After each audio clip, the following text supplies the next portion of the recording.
الحمد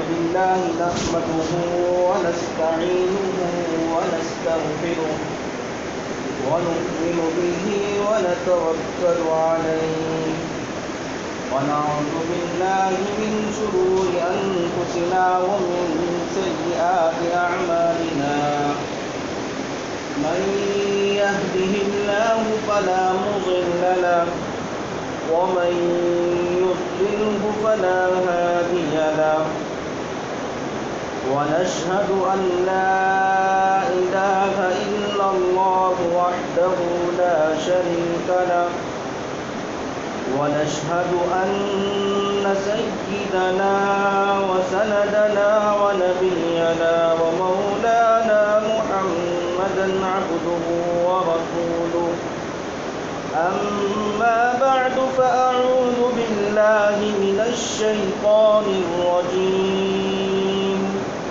بسم الله الرحمن الرحيم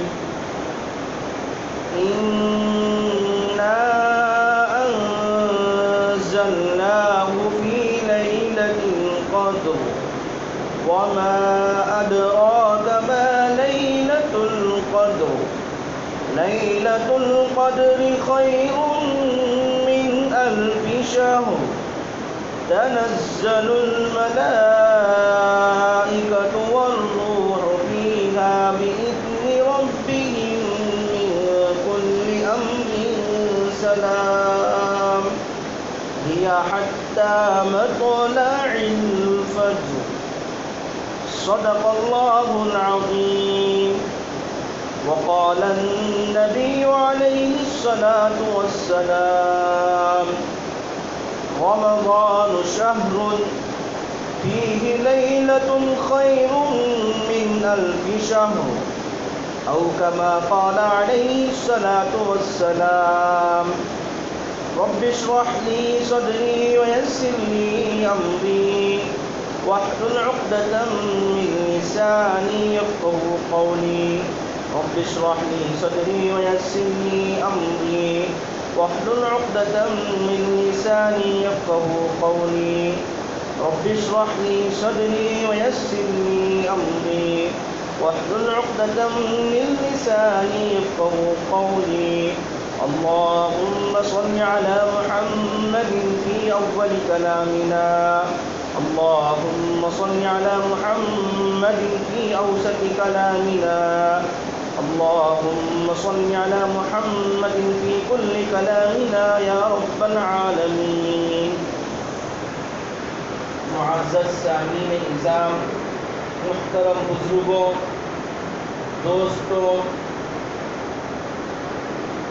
اللہ رب الجلال کا ہم پر کروڑا کروڑ احسان اور فضل ہے کہ اللہ تبارک و تعالیٰ نے مجھے اور آپ کو جس مایہ ناز، جس مقدس پاک مہینے سے گزار رہا ہے، یہ اللہ رب الجلال کا ایک بہت بڑا عطا کردہ ہمارے لیے انعام ہے اور تحفہ ہے، جسے آپ رمضان المبارک کے نام سے جانتے ہیں۔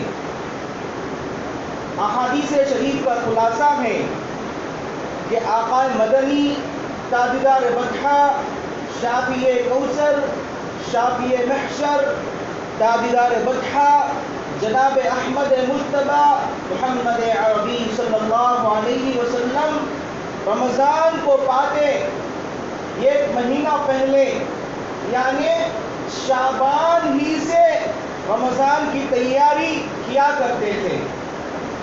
جس طرح میں اور آپ رمضان میں روزہ رکھتے ہیں، تراویح پڑھتے ہیں، نفل پڑھتے ہیں، اختیاری کرتے ہیں، آپ صلی اللہ علیہ وسلم بطور عادت کے لیے جو کوئی کمی پیشہ کی ہو وہ رمضان میں نہ ہو سکے، اس لیے آپ صلی اللہ علیہ وسلم شعبان کے مہینے میں ہی روزہ رکھا کرتے تھے۔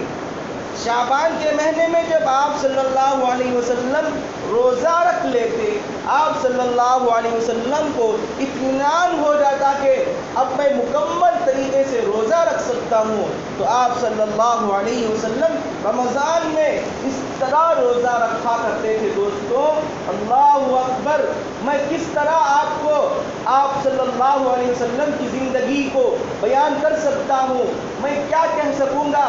میں بالکل ایک چھوٹا سا آدمی میں جا کر میرے آقا کی تعریف کروں، یہ ہرگز نہیں ہو سکتا۔ دوستو اگر اللہ تبارک و تعالی مکے میں رہنے والے در و دیوار کو، مدینے میں رہنے والے در و دیوار کو، درخت کو، پتھر کو، اور جس جگہ سے میرے اور آپ کے آقا حضور صلی اللہ علیہ وسلم چلا کرتے تھے، خدا کی قسم اللہ اگر زبان دے گا تو وہ بھی بتائیں گے کہ میرے آقا رمضان کو اس طرح گزارا کرتے تھے، میرے آقا روزہ اس طرح کیا کرتے تھے، روزے میں رہ کر یہ اعمال کرتے تھے، یہ نفل ادا کرتے تھے، تراویح پڑھتے تھے، تہجد ادا کرتے تھے، صحابہ اس طرح کرتے تھے۔ اللہ یہ سب جو یہ ہے نا دوستو، اگر اللہ مکے کے در و دیوار کو زبان دے تو ہمارے سامنے کہیں گے کہ حضور صلی اللہ علیہ وسلم اس طرح روزہ رکھا کرتے تھے۔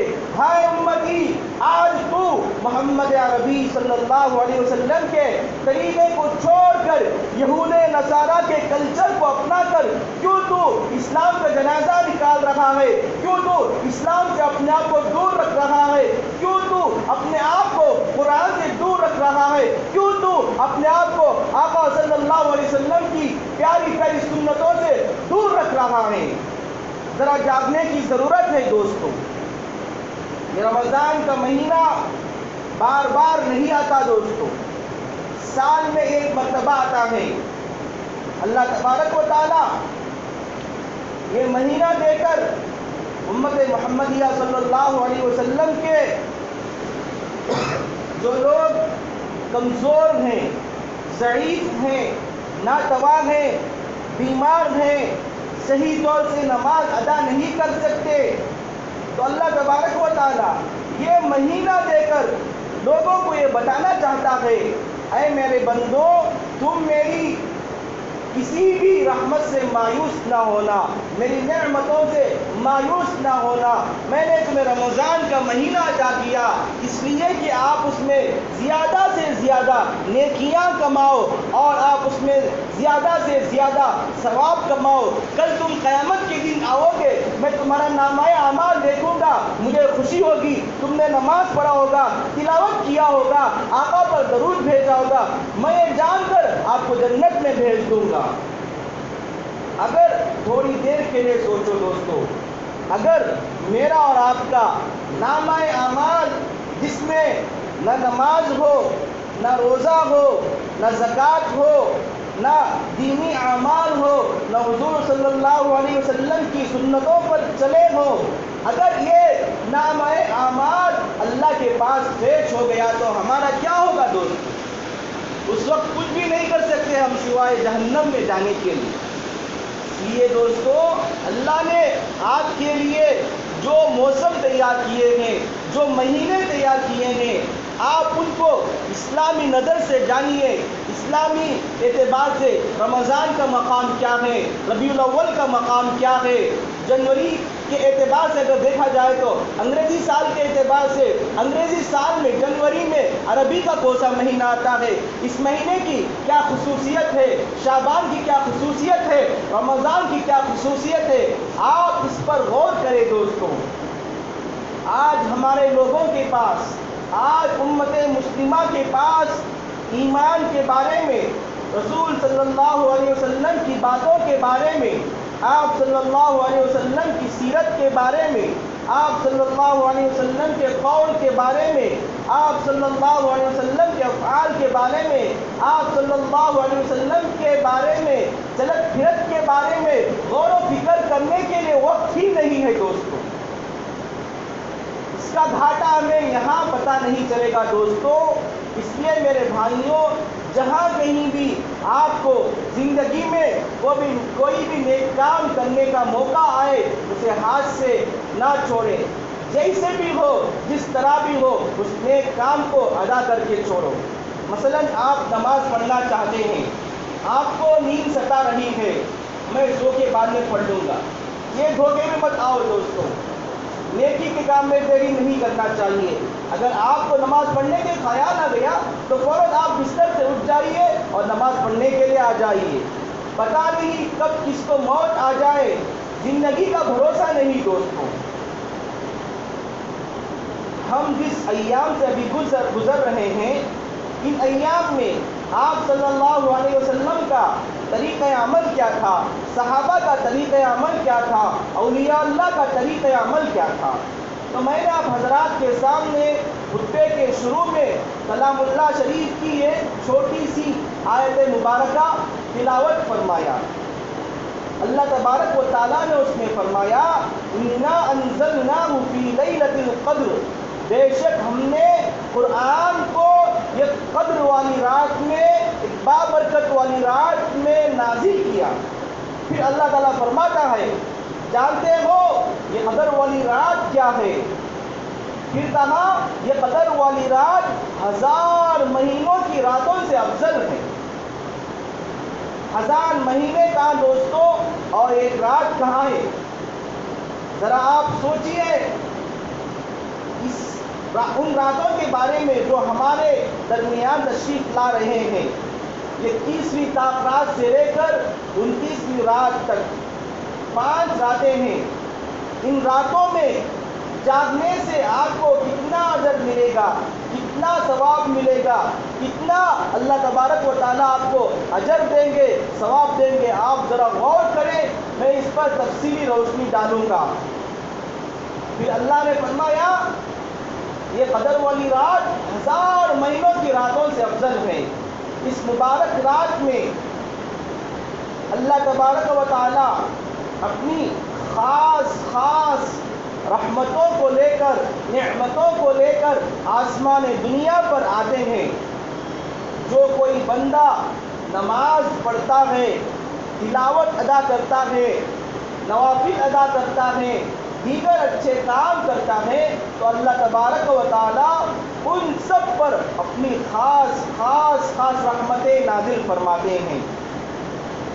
اور علاوہ ازیں حضرت جبرائیل علیہ السلام کے ساتھ ملائکہ کی ایک بہت بڑی جماعت دنیا میں آتی ہے، اور ان کا کام یہ ہوتا ہے کہ جو کوئی بندہ راتوں میں نماز پڑھتا ہے، تلاوت کرتا ہے، روزے رکھ کر اللہ تبارک و تعالیٰ سے دعا مانگتا ہے، تو ایسے بندوں کے دعا کے لیے آمین کہتے ہیں۔ ذرا غور فرمائیے آپ، جبرائیل کون سا فرشتہ ہے؟ میں اس پر بھی روشنی ڈالوں گا۔ جبرائیل جیسا مقرب فرشتہ میری اور آپ کی دعا پر آمین کہے گا دوستوں۔ محترم سامعین اعظام، گزشتہ جمعہ جو آپ حضرات قرآن کے بارے میں سنے تھے، اس قرآن کا سلسلہ بھی اس رات سے منسلک ہے۔ اللہ تبارک و تعالیٰ نے کہا ہم نے قرآن مجید کو نازل کیا، اور ایک دوسری کا ارشاد فرمایا ہم ہی نے قرآن مجید کو نازل کیا ایک بابرکت والی رات میں، اور ہم ہی آپ کو عذاب سے ڈرانے والے ہیں۔ محترم سامعین اعظام، جب حضور صلی اللہ علیہ وسلم نے فرمایا اللہ تبارک و تعالیٰ نے جتنے انبیاء علیہ السلام اس دنیا میں مبعوث ہوئے، جتنے بھی انبیاء اس دنیا میں تشریف لائے، حضرت آدم علیہ السلام سے لے کر حضرت عیسیٰ علیہ السلام تک، اللہ نے تمام انبیاء کو، وقت کی نبی کو اس وقت کے اعتبار سے بعض چند ایسی خصوصیتیں عطا کی گئی دوستوں، اگر وہ نبی دعا کرتے تو ان کی دعا قبول ہو جاتی۔ ایسے ہی دوستوں میرے اور آپ کے آقا صلی اللہ علیہ وسلم کو شب قدر عطا کی۔ ذرا غور فرمائیے آپ، شب قدر کسے کہتے ہیں؟ حضرت آدم علیہ السلام سے لے کر حضرت عیسیٰ علیہ السلام تک جتنے انبیاء اس دنیا میں آئے، اللہ تبارک و تعالیٰ کسی کو شب قدر عطا نہیں کیے۔ اگر عطا کیے تو میرے اور آپ کے آقا شافی کوثر، شافی محشر، تاجدار بطحہ احمد مجتبیٰ محمد عربی صلی اللہ علیہ وسلم کو یہ امت، یہ مبارک رات عطا کی۔ اور ایک روایت میں ہے، صحابہ نے عرض کیا، یا رسول اللہ، ہم سے پہلے جس قدر امتیں گزری ہیں، حضرت نوح علیہ السلام کے بارے میں قرآن مجید میں تذکرہ آتا ہے، ان کی عمریں بہت لمبی ہوا کرتی تھی، 950 سال، 1000 سال اور بڑی بڑی عمریں ہوا کرتی تھی دیگر انبیاء کی قوموں کی۔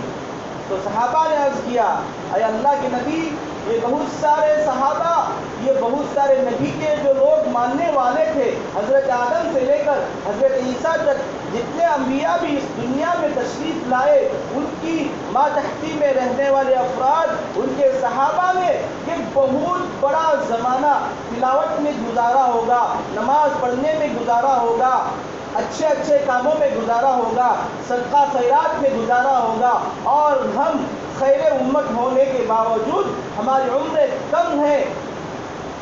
تو حضور صلی اللہ علیہ وسلم یہ سننا تھا، آپ صلی اللہ علیہ وسلم یہ سن کر اللہ تبارک و تعالیٰ کے دربار میں حاضر ہوئے، 2 رکعت نماز پڑھ کے رو رو کے اللہ تبارک و تعالیٰ سے دعا کیے، تو اللہ تبارک و تعالیٰ نے آپ صلی اللہ علیہ وسلم کو بطور تحفہ یہ مبارک شب عطا فرمائی۔ دوستوں، اس رات کو معمولی رات نہ سمجھیں دوستوں، یہ بہت بڑی قدر کرنے والی رات ہے۔ اب اس رات کو کس میں تلاش کریں؟ قرآن مجید اور احادیث مبارکہ سے ہمیں پتہ چلتا ہے کہ اس رات کو رمضان کی طاق راتوں میں تلاش کریں، یعنی رمضان کا آخری عشرہ، 21ویں طاق رات سے لے کر 29ویں رات تک ہم اس کو تلاش کریں۔ اس کے اجر و ثواب ایسا ہے دوستو، جو کوئی شخص، جو کوئی بندہ اس رات کو تلاش کرتے ہوئے ایک رات میں اگر نماز پڑھ لے گا، تلاوت ادا کر لے گا، اچھے کام ادا کر لے گا، نوافل ادا کر لے گا، اپنے گناہوں سے معافی کرا لے گا، تو حدیث شریف میں لکھا ہوا ہے، یہ بندہ مسلسل 80 برس تک عبادت کرنے والے کو جتنا ثواب ملتا ہے، 80 سال تک جتنا نماز پڑھنے والے کو ثواب ملتا ہے، روزہ رکھنے والے کو ثواب ملتا ہے، قرآن پڑھنے والے کو جتنا ثواب ملتا ہے، اس رات میں اس بندے کو اتنا ثواب دیا جائے گا۔ دوستو، یہ راتیں جو ہمارے سامنے آنے والی ہیں، یہ 21ویں طاق رات ہے، 33ویں طاق رات ہے، 25ویں ہے، 37ویں ہے اور 29ویں طاق رات ہے۔ 5 طاق راتیں ہیں دوستوں۔ آپ ان طاق راتوں میں ایک ایسا ٹائم بنائیے، ایک ایسا وقت بنائیے کہ میں چند گھنٹوں میں نماز پڑھوں گا، چند گھنٹوں میں تلاوت کروں گا، چند گھنٹوں میں ذکر و اذکار کروں گا۔ بہت اچھا ہے دوستو آپ کے لیے۔ اس مبارک رات میں جو کوئی بندہ تلاوت کر لے گا، نماز پڑھ لے گا، تو اللہ تبارک و تعالیٰ اس کو بہت سارا اجر عطا کرنے والے ہیں۔ زندگی میں کسی ایک کو بھی ایک مرتبہ شب قدر مل جائے دوستوں، اس کی قسمت ہی قسمت چمک جائے گی۔ محترم حضرات، یہ مبارک رات خود اللہ کے نبی صلی اللہ علیہ وسلم نے اس رات کی فضیلت بیان کرتے ہوئے ارشاد فرمایا، اس مبارک رات کا رمضان کی آخری طاق راتوں میں ہونا یقینی ہے۔ اور خود اللہ تبارک و تعالیٰ کہتے ہیں، ہے کوئی بندہ جو اپنے گناہوں سے معافی کرانے کا اعلان کرتا ہے کوئی بندہ جو اپنے گناہوں پر شرمندہ ہے، نادم ہے، وہ آئے مجھ سے توبہ کرے، میرے سامنے آ کر مجھ سے میرے گناہوں کو معافی مانگے، میں اس کو معاف کر دوں گا۔ خود اللہ تبارک و تعالیٰ اعلان کر رہے ہیں کہ میں گناہوں کو معاف کروں گا۔ دوستوں، تو یہ رات جو آنے والی ہے ہمارے سامنے، اس رات کی فضیلت جو ہمارے سامنے آ رہی ہے دوستو، آپ اس کو اچھی طریقے سے جانیں اور آپ اس کو عمل کرنے کی کوشش کریں۔ میں نے آپ حضرات کے سامنے رمضان کے پہلے خطبے میں ایک واقعہ ارشاد کیا تھا۔ آقا صلی اللہ علیہ وسلم منبر کے پہلی سیڑھی پر قدم رکھے تو کہا آمین، دوسری سیڑھی پر قدم رکھا تو کہا آمین، تیسری سیڑھی پر قدم رکھا تو کہا آمین۔ صحابہ پریشان تھے۔ صحابہ حضور صلی اللہ علیہ وسلم سے نماز کے بعد پوچھے، اے آقا آپ نے ایسا عمل کیا جو اس سے پہلے نہیں کیا، ہمیں تعجب ہو رہا ہے، ہمیں اس کا آپ بتلائیے، اس کا جواب دیجیے۔ حضور صلی اللہ علیہ وسلم نے فرمایا، جب میں منبر کی پہلی سیڑھی پر قدم رکھا تو میں نے کہا آمین۔ جبرائیل علیہ السلام نے بددعا کی ان لوگوں کے لیے جو رمضان کا مقدس مہینہ، رمضان کا بابرکت مہینہ پا کر اس میں نیکیاں نہ کمائیں۔ اور دوسری سیڑھی پر جو میں نے قدم رکھا تو میں نے کہا آمین۔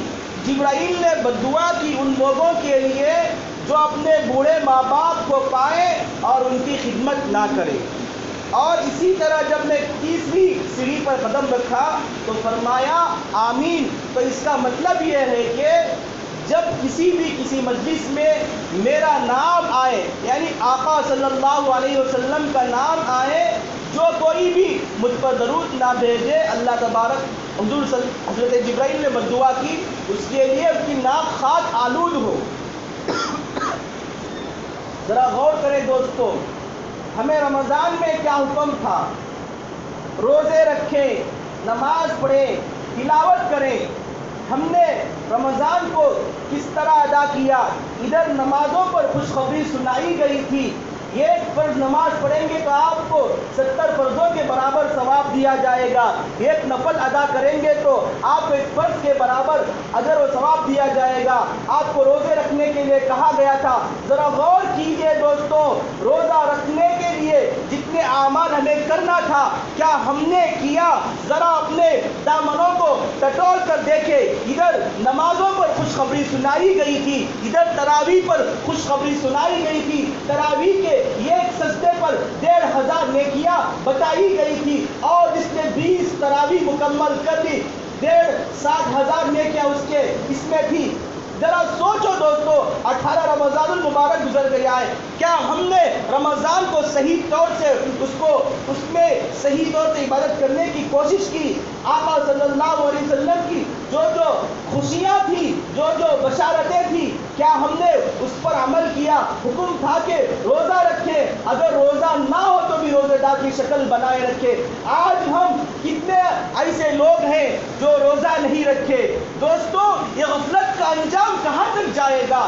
کیوں دوستو اسلامی اعتبار سے اتنا غفلت برت رہے ہیں؟ جاگو میرے بھائی، جاگو۔ یہ رمضان کا مہینہ، یہ مقدس مہینہ، یہ بابرکت مہینہ، یہ تلاوت کا مہینہ، یہ نزول قرآن کا مہینہ، یہ مہینہ تو ایسا مہینہ ہے دوستو، اللہ تبارک و تعالیٰ امت محمدیہ صلی اللہ علیہ وسلم میں بسنے والے جو جنات شیاطین ہیں، اللہ تبارک و تعالیٰ ان شیاطین کو بھی پکڑ کر زنجیروں میں لپٹ کر ان کو دریا میں پھینک دیتے ہیں، تاکہ کل میرے بندے امت محمدیہ صلی اللہ علیہ وسلم کے نماز پڑھیں گے، تلاوت کریں گے، رمضان میں روزہ رکھیں گے، تہجد پڑھیں گے، یہ شیطان غلط اندازی کرے گا۔ اللہ تبارک و تعالیٰ نے آپ کی خاطر شیطان کو اٹھا کر سمندر میں پھینک دیا، تو آپ کا کیا انجام ہوا دوستو؟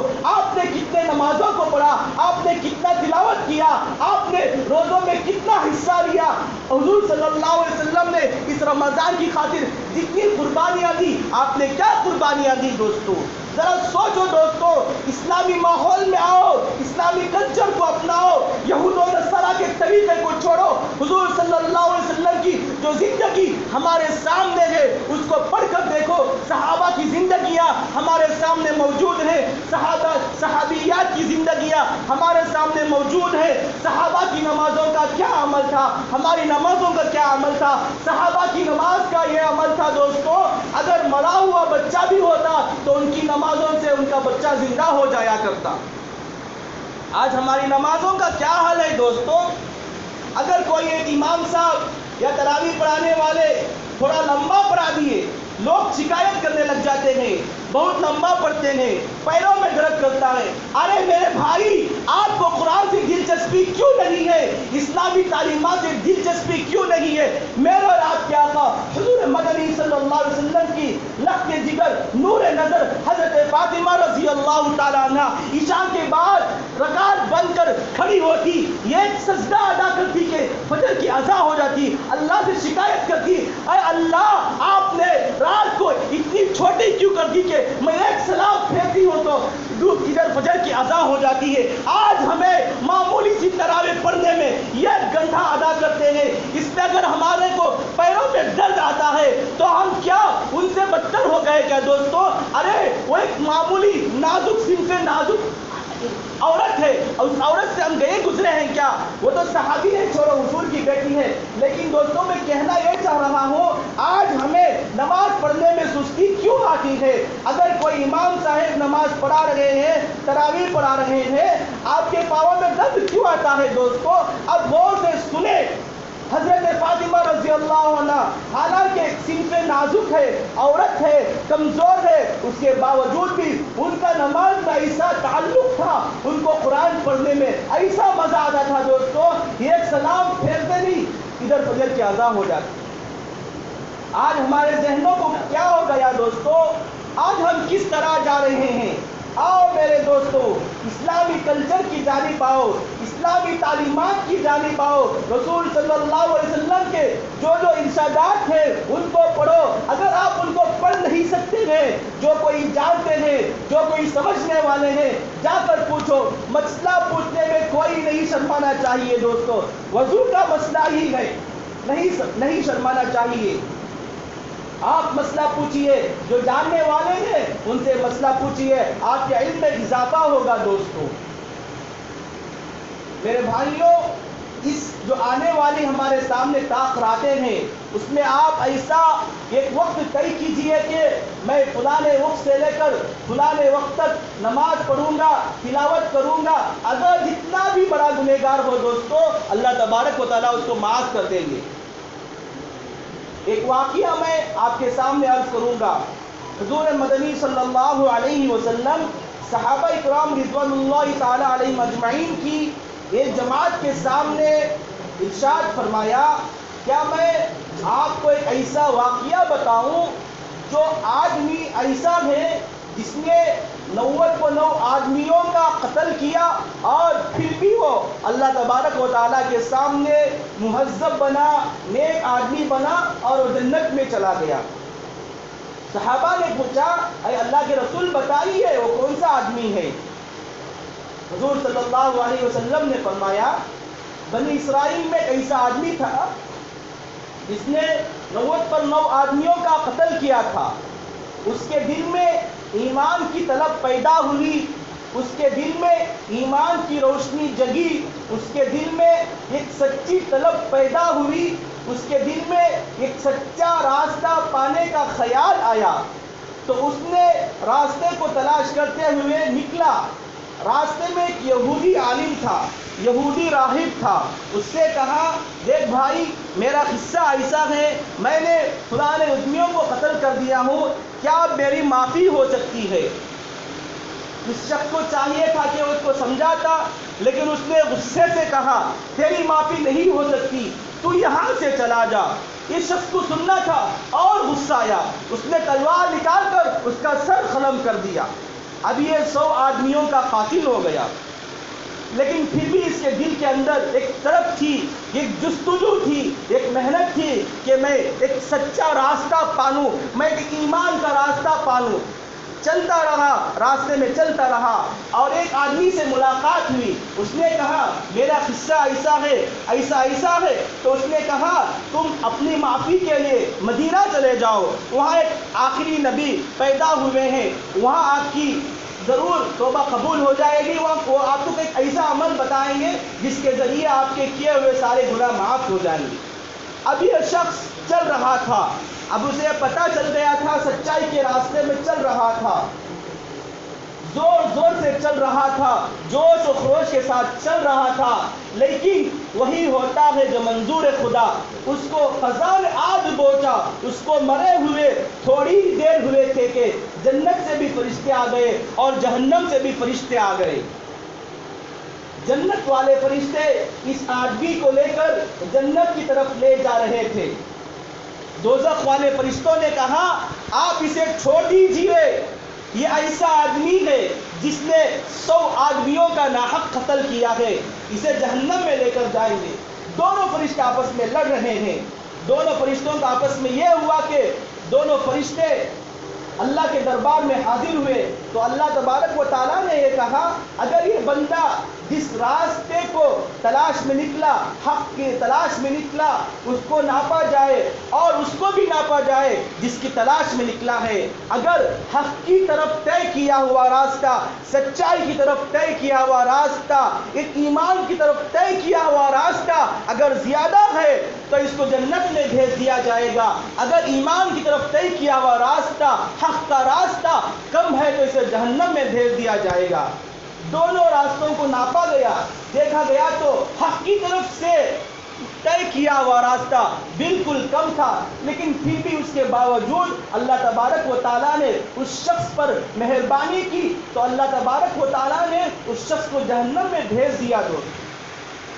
ذرا غور و فکر کرو دوستو، یہ ایسا واقعہ ہمارے سامنے آیا ہے، معمولی سا واقعہ نہیں، 100 آدمیوں کا قاتل، اس کو اللہ معاف کرنے پر قادر ہے، تو کیا میں اور آپ اس سے گئے گزرے ہیں؟ ہم اپنے آپ کو تھوڑا ایمان کی طرف بڑھائیے دوستو، نماز کی طرف بڑھائیے، ایمانی کلچر کی طرف بڑھائیے، رسول صلی اللہ علیہ وسلم کی زندگی کی طرف بڑھائیے۔ ارے آپ کو اگر صحابہ کی زندگی نہیں جانتے ہیں تو جاننے والے ہیں نا، ان سے پوچھ کر دیکھو نبی صلی اللہ علیہ وسلم روزہ رکھ کر کیا کیا کرتے تھے، رمضان میں آپ صلی اللہ علیہ وسلم کا کیا عمل تھا، آپ صلی اللہ علیہ وسلم کس طرح روزہ رکھا کرتے تھے، آپ صلی اللہ علیہ وسلم کس طرح امت کے لیے دعا کرتے تھے۔ دوستو آج ہماری نمازوں کا کیا حال ہو رہا ہے دوستو؟ میرے آقا صلی اللہ علیہ وسلم راتوں میں نماز میں کھڑے ہو کر پوری رات گزار دیتے تھے، کھانے کے لیے کھانا نہیں، کچھ بھی نہیں، پیٹ پر پتھر باندھ کر ساری رات گزار رہے ہیں۔ وہ بھی یہ کہہ رہے ہیں اللہ سے، اے اللہ میری امت میری جانے کے بعد میری امت کا کیا ہوگا؟ میرا نبی آپ کے لیے اتنا سوچ کر گیا تو کیا میرے دوستو آپ اس کے لیے اتنا نہیں کر سکتے؟ اور انبیاء علیہ السلام تھے، ان کے بعد ایک کے بعد دیگر حضرت آدم آئے، حضرت موسیٰ آئے، اسی طرح حضرت عیسیٰ آئے۔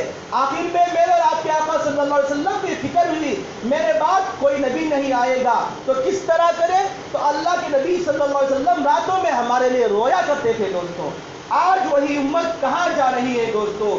گناہوں کی طرف جا رہی ہے، برائی کی طرف جا رہی ہے، غیبت کی طرف جا رہی ہے۔ نہیں میرے بھائی، آؤ تم اسلام کی جانب، آؤ تم قرآن کی جانب، آؤ تم صحابہ کی زندگیوں کی جانب۔ آقا صلی اللہ علیہ وسلم تمہارے لیے بہت رویا کرتے تھے دوستو۔ آپ رمضان میں آ کر تو صحیح دیکھو دوستو آپ کا رمضان کس طرح گزرتا ہے۔ رمضان میں روزہ رہ کر اللہ تبارک و تعالیٰ سے یقین کے ساتھ آپ دعا مانگ کر دیکھیے، اللہ تبارک و تعالیٰ آپ کی دعا کو کیوں قبول نہیں کرے گا دوستو؟ ضرور قبول کرے گا میرے بھائیوں، یقین کی کمی ہے، یقین پیدا کرنا ہے۔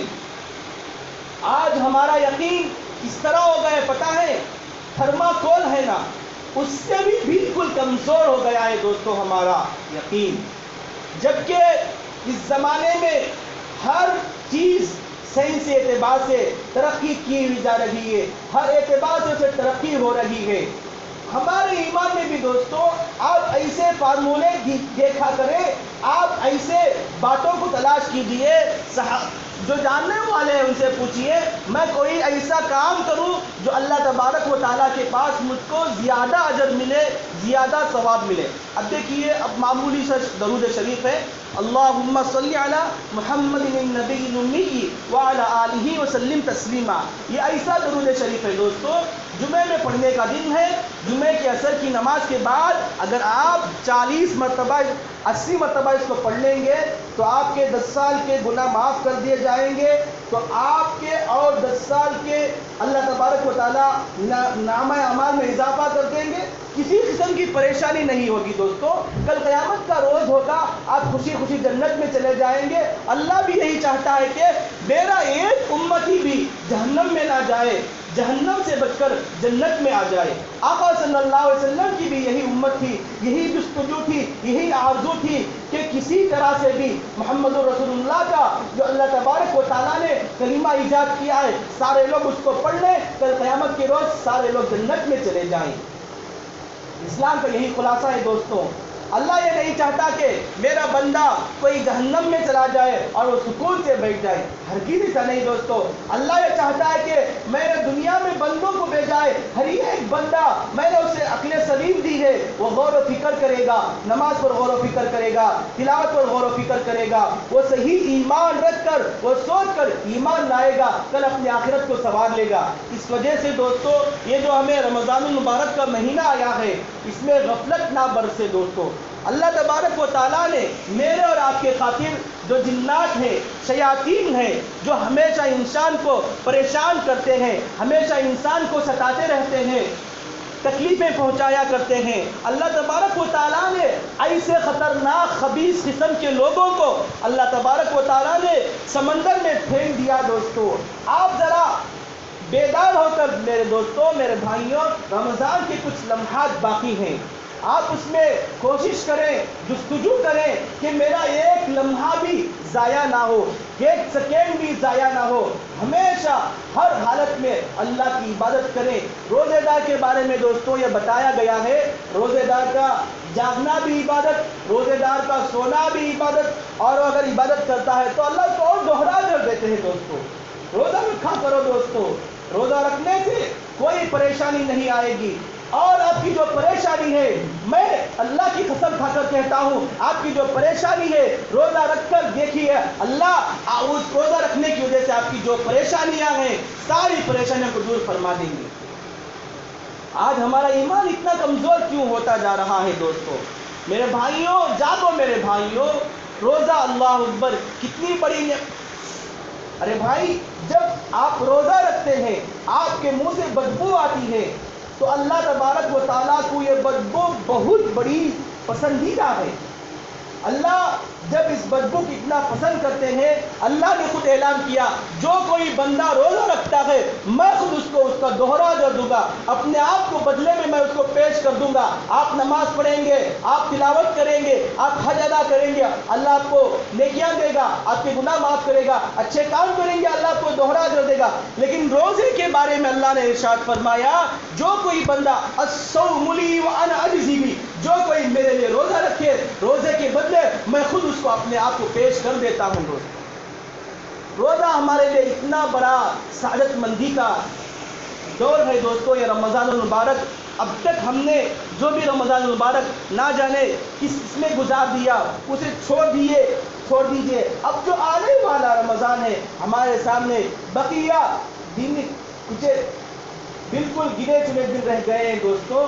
آپ ان دنوں میں کوشش کیجئے کہ میرا ایک روزہ بھی ضائع نہ ہو، میرا رمضان کا ایک ایک لمحہ بھی ضائع نہ ہو، ایک ایک سیکنڈ بھی ضائع نہ ہو، اور تراویح میں بھی آنے کی کوشش کریں دوستو۔ اور جو یہ آخری عشرہ شروع ہونے والا ہے، اس میں اعتکاف کی سنت ہے۔ حضور صلی اللہ علیہ وسلم آخری عشرے میں اعتکاف کیا کرتے تھے۔ اعتکاف کی 3 قسمیں ہیں دوستوں، واجب، سنت، نفل۔ واجب کا مطلب یہ ہے، اگر آپ نے یہ نیت کی میرا بزنس میں اگر اتنا نفع ہو گیا تو میں اتنے دنوں کا نفل اعتکاف، میں اتنے دنوں کا اعتکاف کروں گا، یہ واجب اعتکاف ہے۔ مطلب آپ جتنے دنوں کا اعتکاف کرنا چاہتے ہیں اس کو پورا مکمل کرنا ہوگا۔ اور رہا دوسرا سنت اعتکاف، آقا صلی اللہ علیہ وسلم بھی بار بار رمضان میں جب تک آپ باحیات تھے، اس آخری عشرے میں یعنی 21ویں تاخرات سے شوال کے چاند دیکھنے تک آقا صلی اللہ علیہ وسلم اعتکاف کیا کرتے تھے۔ اس کی بہت بڑی اجر و ثواب آئی ہے دوستو۔ حضور صلی اللہ علیہ وسلم نے آخری عشرے میں اعتکاف کیوں فرمایا؟ اس لیے فرمایا کہ شب قدر کی تلاش کرے اور اس رات کو پائے جس میں اللہ تبارک و تعالیٰ نے بہت سارا خیر چھپا کر رکھا ہے۔ اور رہا یہ دونوں اعتکاف ایسے ہیں دوستو، اس میں روزہ رکھنا آپ کے لیے ضروری ہے۔ روزے کے بغیر آپ کا اعتکاف صحیح نہیں ہوگا، آپ کے لیے روزہ رکھنا ضروری ہے۔ روزہ رکھ کر اعتکاف کیجئے، اللہ قبول فرمائے گا۔ اور رہا تیسرا اعتکاف، نفل اعتکاف، اس کے لیے روزہ رکھنے کی ضرورت نہیں۔ آپ جب بھی مسجد میں آتے ہیں اعتکاف کی نیت کر لیجئے، دعا پڑھنا آتا ہے دعا پڑھ لیجئے۔ اسلام جتنا ہمارے سامنے آسانیاں پیدا کرتا ہے دوستو، اللہ کہتا ہے اگر آپ عربی دعا پڑھنا چاہتے ہیں تو پڑھ لیجئے، اگر آپ کو عربی دعا پڑھنے نہیں آتی صرف آپ نیت کر لیجئے اللہ میں اعتکاف کرتا ہوں، اللہ کچھ اجر دے دے گا۔ اس لیے دوستو جب بھی یہ تیسرا نفل اعتکاف ہے نا، جب بھی آپ مسجد میں آئے اعتکاف کر لیں گے، اللہ میں نفل اعتکاف کرتا ہوں، جو کچھ میں پڑھتا ہوں مجھے اس کا ثواب عطا کر دے، اللہ آپ کو اس کا ثواب عطا کر دیں گے۔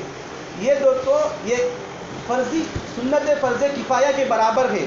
رمضان کا آخری عشرے میں جو اعتکاف کرتے ہیں نا، اس میں محلے والوں کی طرف سے ایک آدمی کا بیٹھنا ضروری ہے۔ یہ چند آدمی بیٹھ گئے تو سب کی طرف سے ادا ہو جائے گا۔ اگر ایک آدمی بھی سارے محلے کی طرف سے اعتکاف میں بیٹھ جائے گا، جو آخری عشرہ ہے 21ویں تاخرات سے لے کر شوال کے چاند دیکھنے تک، تو اللہ تبارک و تعالی سب کو بھلائیوں سے اچھائیوں سے خیر کریں گے۔ اگر کوئی نہیں بھی اعتکاف کے لیے نہیں بیٹھا دوستو، اللہ ہماری حفاظت فرمائے، ہمارے محلے میں بہت ساری خرابیاں پیدا ہوں گی، بہت سارا شر و فساد پیدا ہونے کے امکانات ہیں۔ اس لیے میرے بھائیوں، آپ جہاں جہاں کے بھی رہنے والے ہیں، آپ اعتکاف میں ضرور بیٹھا کریں، بہت سارے لوگ مل کر بیٹھا کریں، یا مل کر نہیں بیٹھ رہے ہیں تو کوئی نہ کوئی ایک آدمی ایسا بیٹھ جائے جو سارے محلوں کی طرف سے ساروں کا ذمہ لے کر ساروں کو اچھائی کی طرف لے جانے کی کوشش کرے۔ اور جب آپ اعتکاف میں بیٹھتے ہیں تو ساری امت کے لیے دعا کریں، خیر کی دعا کریں۔ اور اعتکاف میں بیٹھنے والے کی مثال ایسی ہے دوستو، اعتکاف کرنے والا اللہ کی دہلیز پر قدم رکھتا ہے، اللہ سے یہ کہتا ہے اے اللہ میں تیری دہلیز پر قدم رکھ چکا ہوں، میں اب یہاں سے اس وقت تک اپنا پیر اور سر نہیں ہٹاؤں گا جب تک آپ میرے گناہوں کو معاف کر دیں گے۔ اعتکاف کرنے والا یہ نیت کر کے بیٹھ جائے گا، اللہ سے ذات سے امید ہے کہ اللہ اس کے سارے گناہوں کو معاف کر دیں گے۔ اور جو اللہ تبارک و تعالیٰ بشارتیں رکھے ہیں، اللہ تعالیٰ وہ ساری بشارتیں مجھے اور آپ کو عطا فرمائے۔ اور رمضان کے متعلق دوستو بس گنے چنے دن رہ گئے ہیں دوستو، آپ رمضان میں نمازوں کو آنے کی کوشش کریں، تلاوت کرنے کی کوشش کریں۔ میں نے گئے جمعہ بھی بتایا تھا کہ اگر آپ قرآن شریف پڑھنا نہیں چاہتے ہیں، آپ کو پڑھنا نہیں آتا، قرآن شریف اٹھا کر انگلی پھیریے، پہلا پارہ پڑھ لیے، دوسرا پارہ پڑھ لیے، آپ مایوس مت ہوئیے، اللہ تبارک و تعالیٰ اس کو قرآن پڑھنے کے برابر دوہرا اجر دیں گے۔ اس لیے دوستو رمضان کا یہ مہینہ بہت قیمتی مہینہ ہے، آپ اس کو لغویات میں بیکار کاموں میں مشغول کرنے سے اپنے آپ کو بچائے۔ جو کچھ میں نے کہا ہے سنا ہے، اللہ تبارک و تعالیٰ اس پر عمل کرنے کی توفیق عنایت فرمائے اور بقیہ رمضان کو اچھی طرح سے گزارنے کی توفیق عنایت فرمائے۔ آمین۔ وآخر دعوانا الحمد للہ رب العالمین۔ جو حضرات سنت نہیں پڑھے وہ سنت پڑھیں۔